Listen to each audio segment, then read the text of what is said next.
저번 주에도 들어갔던 종목이죠. 성우하이텍 한 번 더 들어갑니다. 5,900원 성우하이텍 간다! 얘들아 성우하이텍 바로 이 그림이었다고. 아 그래 이거였어. 형이 말하는 그림이 바로 이 그림이었단 말이야. 거래량 들어오면서 탕 터지는 거 바로 이걸 생각했었거든. 거래량과 갭상승에 대한 내용, 오늘자 캔들에 대한 내용을 전제로 깔고 가시면서 하신 말씀이 뭐였냐면, 네, 반갑습니다. AP투자연구소의 이호수 전문가입니다.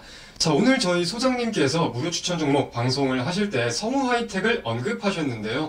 동시에 이 차트적인 내용들도 함께 말씀을 좀 해주셨는데, 말씀하신 내용에서 조금 더 여러분들이, 우리 시청자분들, 주린이 분들이 자세히 알고 가셨으면 좋겠는 내용이 있어서 제가 이렇게 인사를 드리게 되었습니다.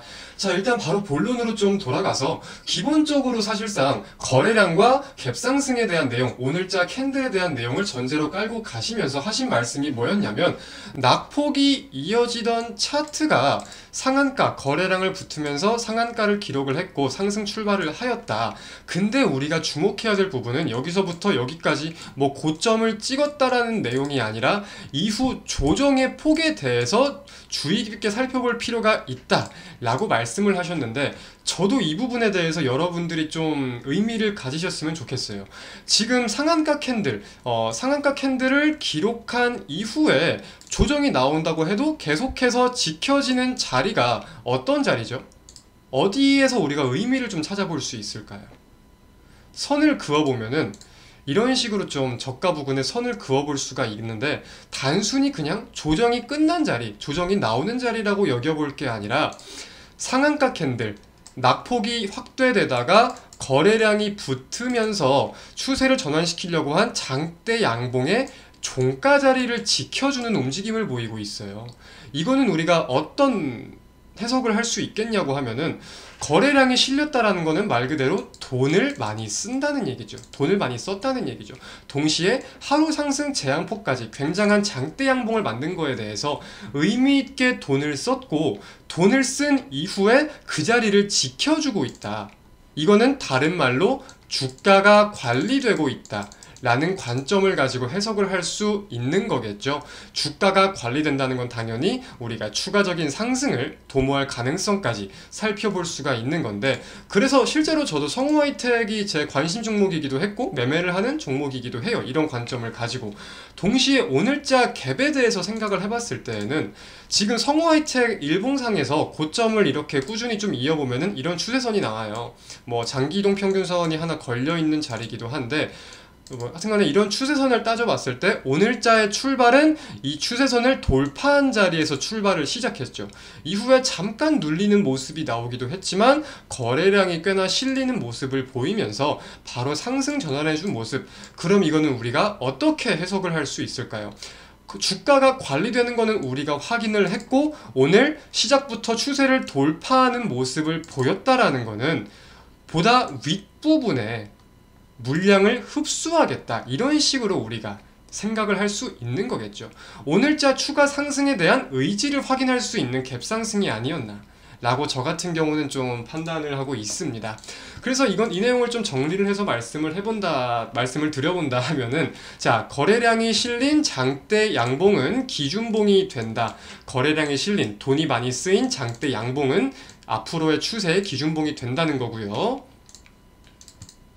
성우하이텍 같은 경우는 기준봉의 종가를 지지해주는 모습이다. 돈을 쓰고 추세를 탈바꿈했던 캔들의 종가를 지지해주는 모습이다. 해석할 수 있겠죠. 동시에 추세를 돌파하며 출발함에 추가 상승 여력이 다분하다. 지켜주는 내용과 추세를 돌파하면서 위로, 윗부분의 물량을 흡수하려는 내용, 이렇게 좀 핵심적인 내용들, 물론 굉장히 다양한 내용들을 살펴볼 수 있겠지만 오늘의 핵심적인 내용들은 이런 내용이 아닐까 싶어요. 그래서 저는 이런 내용들에 좀 의미를 많이 가져요. 장대 양봉이나 이제 상한가 캔들에 있어가지고 시초가와 종가 자리에 지지와 저항 여부, 지지와 저항 여부에 저는 의미를 많이 갖습니다. 사실상 이거는 좀 투자자들 개인마다 다른데요. 누군가는 상승 파동에 자체적으로 뭐 피보나치를 그으시는 분들도 있고, 이런 장대 양봉을 시초가, 종가, 중간짜리까지 3등분을 한다거나 뭐 무릎, 어깨로 4등분을 한다거나 사람마다 관점은 다릅니다. 근데 여러분들이 꼭 우리 주린이 분들이 아셨으면 하는 관점은 시초가와 종가의 지지와 저항 여부에 대해서 말씀을 드리고자 오늘 이렇게 좀 인사를 드리게 되었어요. 그래서 이 지지와 저항 여부, 상관관계에 대해서 제가 추가적으로 조금만 더 말씀을 드리자면 굉장히 쉬운 내용이에요. 어렵게 받아들이지 마시고, 이렇게 저항을 돌파하면 지지가 된다.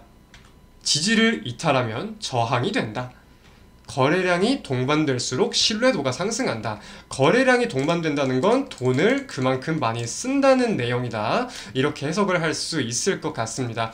조금 더 쉽게 이해하도록 예시를 좀 들어보자면은, 기존적으로 저항점, 지지점 해가지고 지지와 저항과 박스를 그리던 종목이 저항을 돌파하고 나니까 저항이 지지로 바뀌면서 이 자리를 지켜주고, 눌림목에서 이 자리를 지켜주고 추가 상승이 나오는 그림이고요. 반대로 봤을 때 지지 자리를 깨고 나니까 다시금 반등이 나와도 지지 자리가 저항이 되는 움직임이죠. 그래서 우리가 이런 돌파하는 자리, 단기적으로 돌파하는 자리나 눌림 자리에서 지지 여부와 추가 상승 여부를 확인하고 단기적인 타점 관점을 잡아볼 수 있겠다 라고 말씀을 드릴 수 있겠습니다. 자, 그래서 소장님께서 함께 말씀을 해주신 게 이 미래나노텍이라는 차트예요.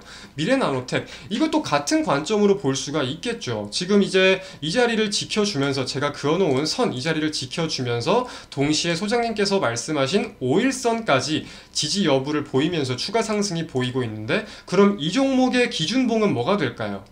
바로 나오실 수 있는 내용입니다. 쉬워요. 기준봉, 거래량에 실린 상한가 캔들을 기준봉으로 두고 이 자리를 지켜주니까 추가 상승이 나오는 내용 살펴볼 수 있는 거겠죠. 자, 예시를 한두 가지만 더 들어볼게요. 첫 번째 예시입니다. 이 종목은 어떤 캔들이 기준봉이고 어느 자리를 지켜주고 있는 걸까요? 이건 쉽죠? 이거는 뭐 바로 나올 수 있는데, 낙폭을 끝낸 이후에 바닥을 다지고 거래량을 붙이면서 상한가를 만들어냈습니다. 장대 양봉을 만들어냈어요.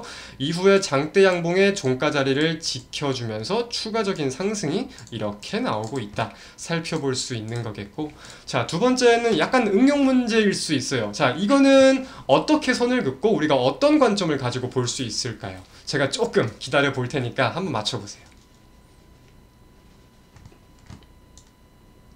자, 좀 정답을 바로 공개를 하자면은 두 가지의 선을 이렇게 그어볼 수 있을 것 같아요. 낙폭, 하락이 이어지다가 거래량이 붙으면서 상한가를 기록을 했고요. 그 이후에 더욱더 대량 거래량이 유입되면서 장대 양봉을 만들어냈습니다. 그래서 지금 지켜주는 자리를 봤을 때 상한가의 종가와 장대 양봉의 시초가 자리 부근을 함께 지켜주는 모습들을 보이고 있어요. 그리고 동시에 제가 아까 지지와 저항까지 말씀을 드렸는데, 장대 양봉의 종가 자리에서 딱 저항을 맞는 모습까지 보이죠. 이후에 눌림이 나오죠.